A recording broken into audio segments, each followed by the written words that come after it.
Yang perlu kita perhatikannya adalah bentuk-bentuk dari barisan aritmatika.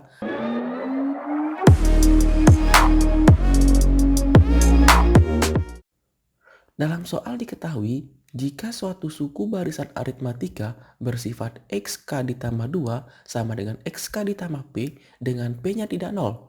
Untuk setiap bilangan asli K, maka nilai dari X3 ditambah X5 ditambah X7 ditambah dan seterusnya sampai X2N ditambah 1. Nah, ingat dulu, di sini kita sama halnya dengan mencari jumlah barisan aritmatika.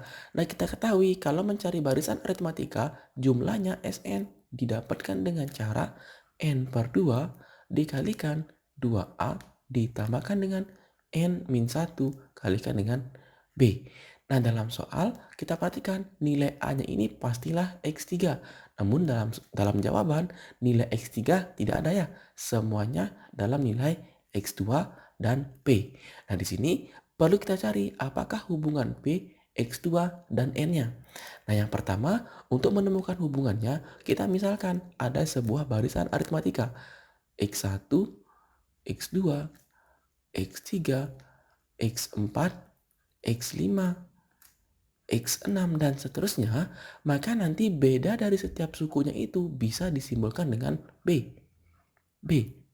Namun, apabila sukunya itu diloncati satu ya, X1 ke X3, maka nanti nilai bedanya sama halnya dengan 2B. Begitu pula dari X3 ke X5 juga sama dengan B. 2B ya. X5 ke X7 juga sama, 2B. Oleh sebab itu, kalau kita perumum bentuknya, nanti dapat nih. Kalau X3 dikurangi X1, ini kan 2B. Begitu pula X7 dikurangi X5 juga sama 2B. Atau nanti kalau kita dapat nih Xn ditambah 2 dikurangi Xn, ini juga akan sama dengan 2B. Nah, ini yang perlu kita catat. Sekarang kita perhatikan. Deret aritmatika itu sukunya bersifat XK ditambah 2 sama dengan XK ditambah P. Kalau kita ambil nilai K-nya itu sama dengan N ya, dengan N ini merupakan bilangan asli, maka dapat nih X, K-nya N. N ditambah 2 sama dengan XN ditambah P. Sehingga kita kumpulkan XN ditambah 2 min XN-nya. Ini akan sama dengan P. Nah, kita perhatikan bentuk XN tambah 2 dikurangi XN itu mirip dengan apa yang kita dapatkan. Sehingga di sini bentuknya akan sama dengan 2B sama dengan P. Jadi 2 kali bedanya itu akan sama dengan nilai P. Kemudian kita lihat nih, apakah hubungan X2 dengan beda dan X3. Kalau kita perhatikan di sini ya, X2, X3, dan bedanya itu didapatkan dengan cara begini. Kalau kita jumlahkan X2 ditambahkan dengan B, ini akan sama dengan X3.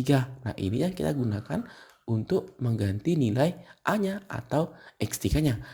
Kalau kita ganti ke Sn, jadi N per 2 dikalikan 2A. Kita ambil A-nya. A-nya itu X3.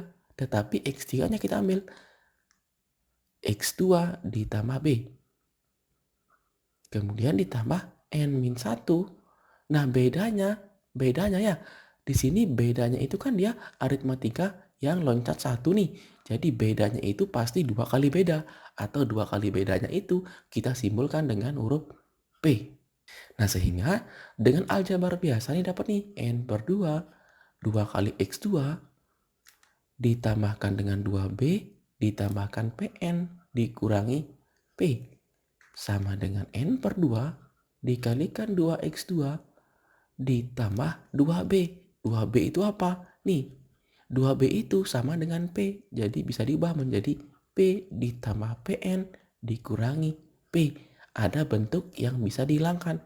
Sehingga sisanya N per 2, 2X2 dikurangi ditambah PN atau 2NX2 ditambahkan dengan PN kuadrat per 2. Nah, inilah nilai yang dimaksudkan. Jumlah dari X3 ditambah X5 dan seterusnya sampai X2N ditambah 1. Nah, sehingga kalau kita hubungkan dengan jawaban yang paling tepat adalah yang nomor A, di mana PN kuadrat ditambah 2nx2 per 2. Jadi A itu adalah jawaban yang dimaksudkan. Nah, dalam hal ini, yang perlu kita perhatikannya adalah bentuk-bentuk dari barisan aritmatika. Nanti ingat, kalau misalnya barisannya itu loncat 2, X1 ke X3 itu sama halnya dengan 2 beda. Kalau loncatnya 3, X1 ke X4 maka sama halnya dengan 3 kali beda, dan seterusnya. Dan temukan hubungan antara apakah yang diminta oleh jawabannya dan apa yang diketahui. Nah, nanti semisalnya di sini ada X3, maka nilai A-nya tidak perlu kita rubah, maka akan langsung menemukan hasilnya. Nah, itu dia cara penyelesaian soal seperti ini. Silakan dipahami dengan baik cara penyelesaiannya. Untuk itu, kau ucapkan terima kasih dan sampai jumpa di video selanjutnya.